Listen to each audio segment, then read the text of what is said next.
In December, my girlfriend Charlotte and I were driving to the Poco Mountains.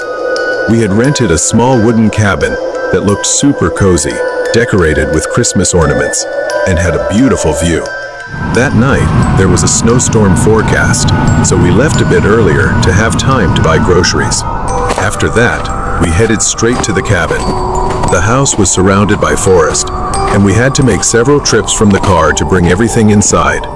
I did the usual things, like checking the fridge, turning on the TV to see if there was cable or Netflix, and looking out all the windows to make sure everything was fine. Then there was a basement for recreation.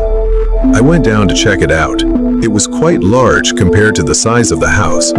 It felt detached from the cabin, dark, and rather chilly. Then there was a knock on the front door. I hurried upstairs to answer it. I was surprised and confused to see a guy who looked like he was in his late 40s. He wore gray sweatpants and a tattered tan jacket. He smiled at me and asked, "How's everyone doing?" I started asking if he was the owner. He introduced himself as Tom and said he ran the place with his brother.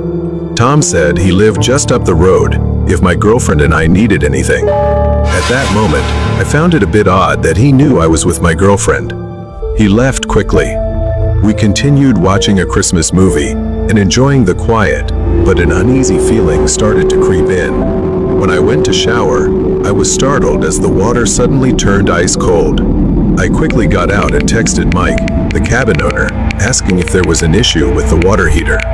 Mike replied a while later, saying he'd send someone to check it the next day. Around midnight, we woke up to loud banging on the front door. Charlotte shook me awake, terrified. I said I'd check to see who it was, but she was terrified, begging me to stay in the room and keep quiet. The knocking continued, growing louder and more persistent, before suddenly stopping. We sat upright in silence for a few minutes, whispering to each other. I went to lock the bedroom door to feel safer. After a while of staying alert, we eventually fell asleep. The next morning, there was a lot of snow outside, and it was a cloudy, gloomy day. I stepped out to clear the snow off my car. While doing so, I noticed fresh footprints in the snow. They circled around the house. I heard footsteps approaching, and I saw Tom suddenly appear. He said, "Is everything okay?" I started telling him about what we had experienced the previous day. He even laughed at me, saying I was being paranoid, and assured me he would help check the water heater, which we had complained about earlier. Tom offered to check the water heater. Reluctantly, I agreed to follow him to